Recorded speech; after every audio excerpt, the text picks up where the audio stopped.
ఏమన్నా కావాలా చెప్పండి. ఏం కావాలైనా అనలి అన్నారు కదా, దాని గురించి చెప్పారు అపోస్తుల కార్యంలోది. దాని మొక్క నేను ఎవరైనా చెబుదాము అంటే అపోస్తులు దొంగ ఎదవలలో అని మన గోపి గారు మాట్లాడారు.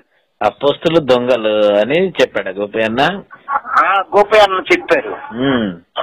అయితే నేను అనేది ఏంటంటే అండి, మొన్న వాట్సాప్ లో చూశాను బాబు గారు, ఇంట్లో దొంగ ఎదవలో హిందూ మతంలో కూడా నిత్యానంద స్వామి వాళ్ళు ఇంకా రకరకాల మనుషులు మోసం చేసేవాళ్ళు అందులో ఉన్నారు. ఇక్కడ దొంగ బాధకులు ఉన్నారు, దొంగ ఎదవలు. ఇక్కడ అర్థం కాలేదు, మళ్ళీ ఇప్పుడు నిత్యానంద స్వామిని ఇంకా ఇలాగా హిందూ మతంలో కొంతమంది మతస్థుళ్ళు జనాన్ని మోసించే వాళ్ళు పాడు చేసేవాళ్ళు వాళ్ళు ఉన్నారు.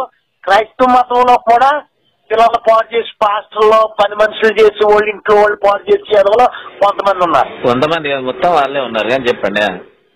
లేదు సార్ ఎవరో ఉన్నారు, లేకుండా ఎవరో కాదు, 100% మంది పాస్టర్లు అందరూ ఉన్నారు.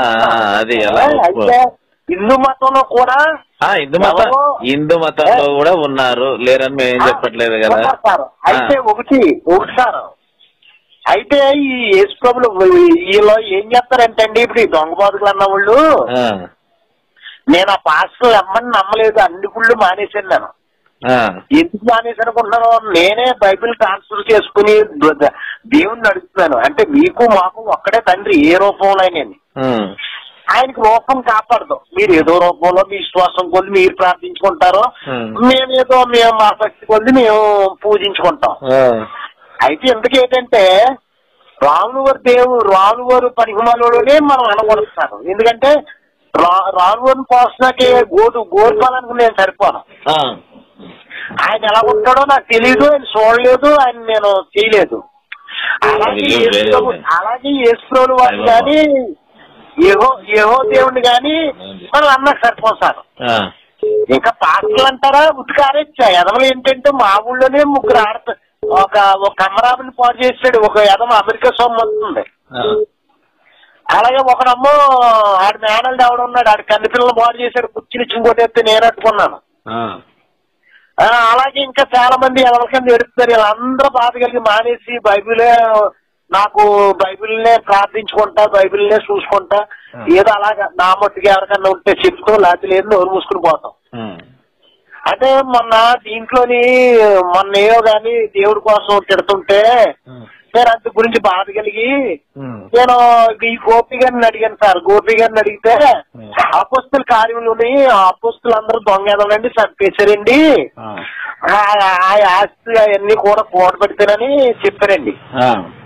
ఒకసారి చదవండి అంటే ఇప్పుడు చదువుతున్నాను సార్. చెప్పండి.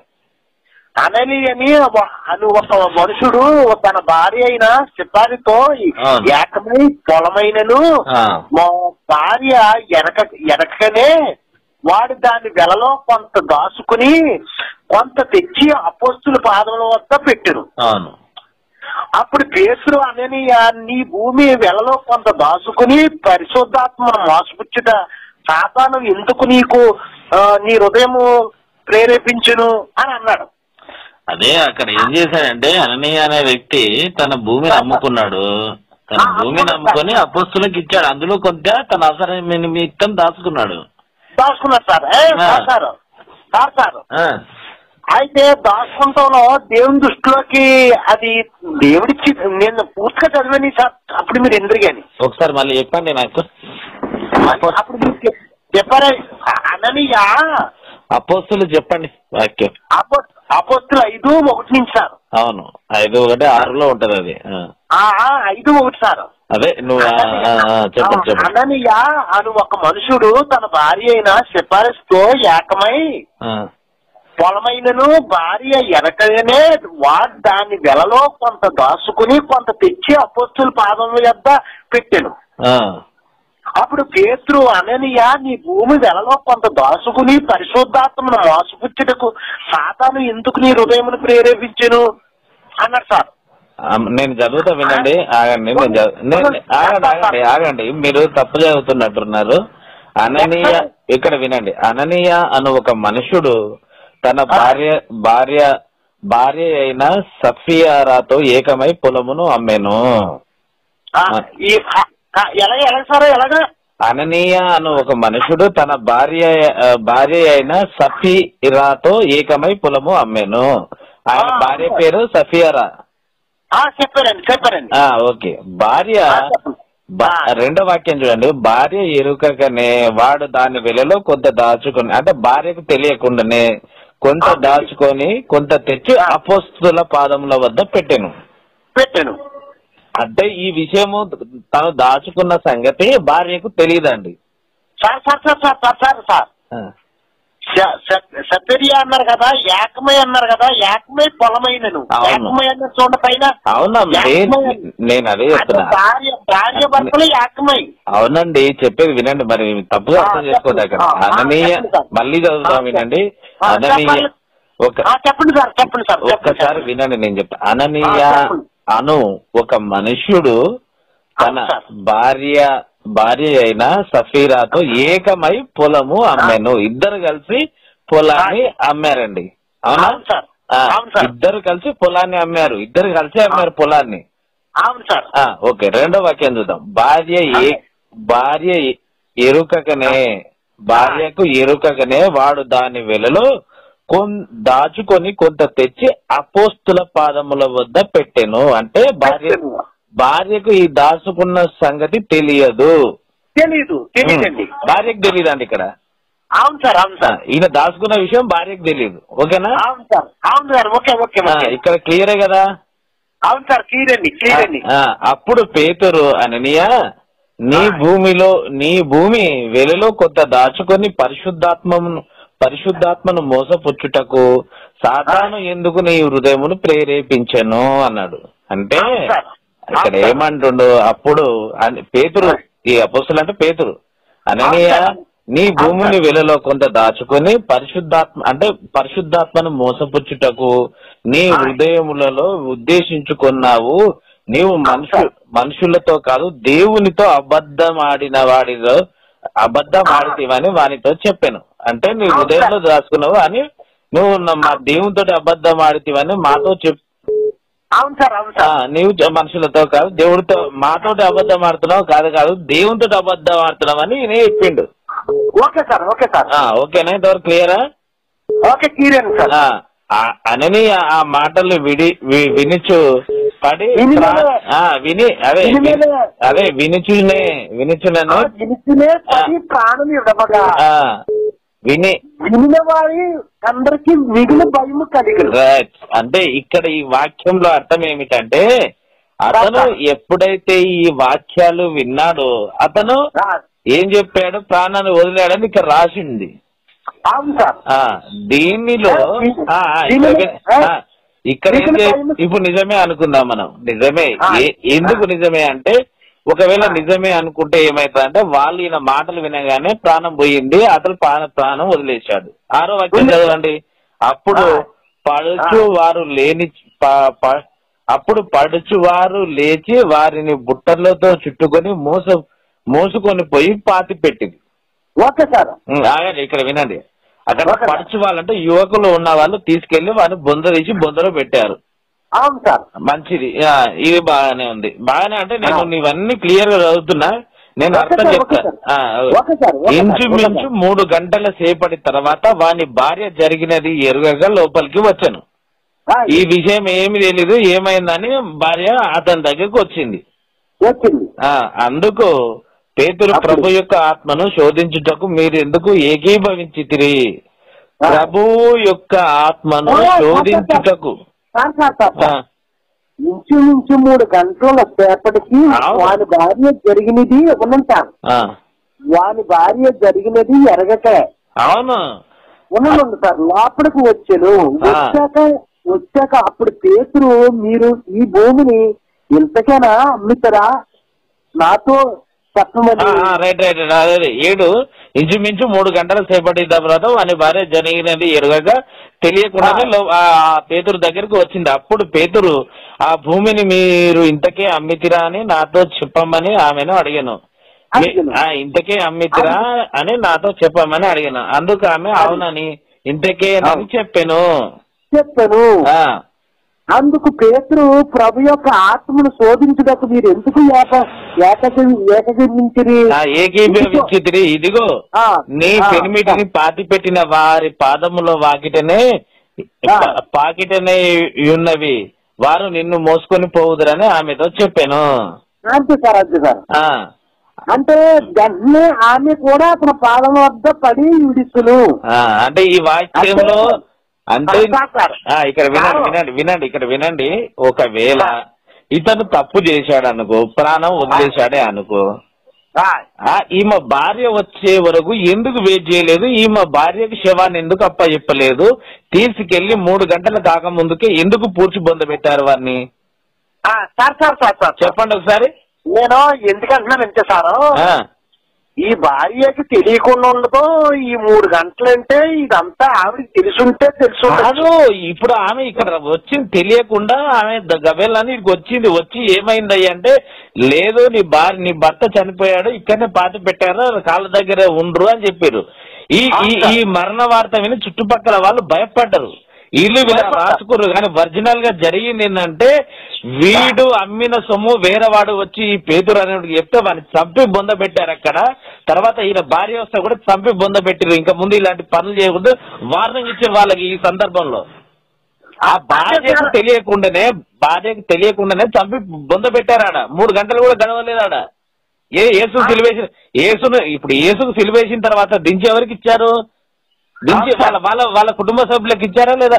ఒకవేళ నిజంగానే అతను చనిపోతే, నిజంగానే అననీయ అనేవాడు చనిపోతే వాళ్ళ భార్యలకు పిల్లలకు చెప్పాలి కదా. చెప్పకుండా 3 గంటలలో మరి పెట్టినంటే ఇది అబద్ధమా నిజమైనా? 3 గంటలు గడవక ముందుకే తీసుకెళ్లి బొంద పెట్టారు వాడిని. ఎందుకు పెట్టారు?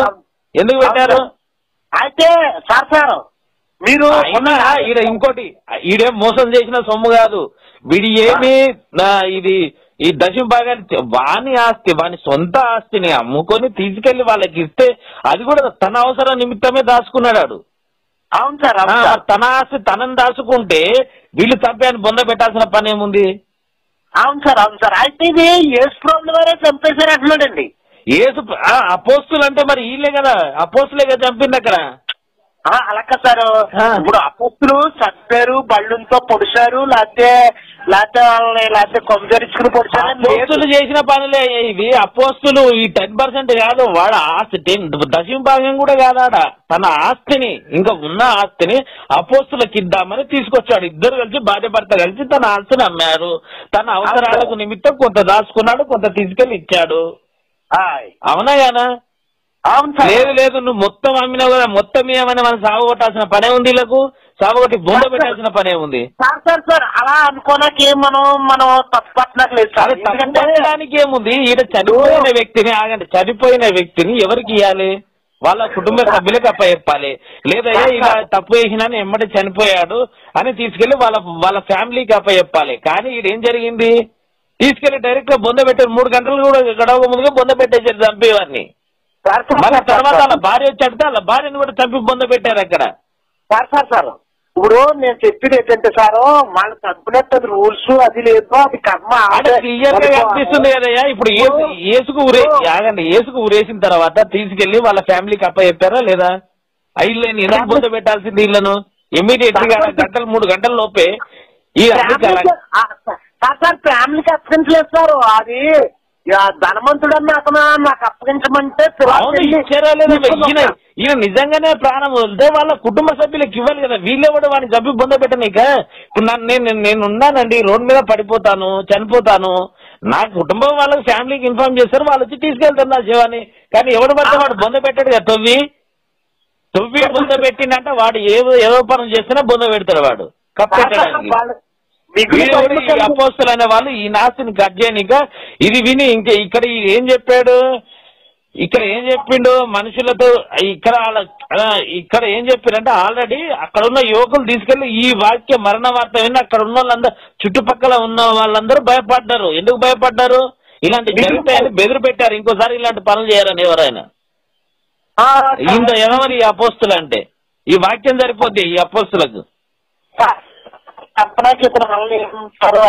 ఏం చెప్తారు సార్? ఇంకా ఏం చెప్తారు? ఇక ఇంత భయంకరమైన ఎదవ బైబిల్ ని తీసుకొచ్చి అందరికి దరిద్రం అంతా చెప్పుకొస్తారు. ఇంట్లో నీతులు ఎత్తుతాం మనం. ఇప్పుడు సీతాదేవి ఉందండి, ఆవిడ తప్పు చేసిందా సార్? ప్రతివృత్తరాలు ఆవిడ.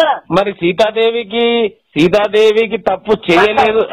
సీతాదేవి ఆగయ్యా సీతాదేవి గురించి మాట్లాడే అర్హత గాని సీతాదేవి గురించి ప్రశ్నించే యొక్క మీకు ఏం లేవు. ఎందుకంటే సీతాదేవి ఏమి మీలాగా ఏమడు పడితే వాడు పడితే సీతాదేవిని డైరెక్ట్ అక్కడి నుంచి తీసుకొచ్చేవాడు మీలాంటి ఎదవలకు సమాధానం చెప్పడం కోసమే అక్కడ ఏం చేశారు. ఇక్కడ అలాగే ఇక్కడ వినండి, మీలాంటి ఎదవలు అడుగుతారని వినవయ్యా బాబు, ఒక ఓపిక తెచ్చుకొని మాట్లాడితే నీకు ఛాన్స్ ఇస్తా, మాట్లాడదు కానీ ఇక్కడ వింటావా?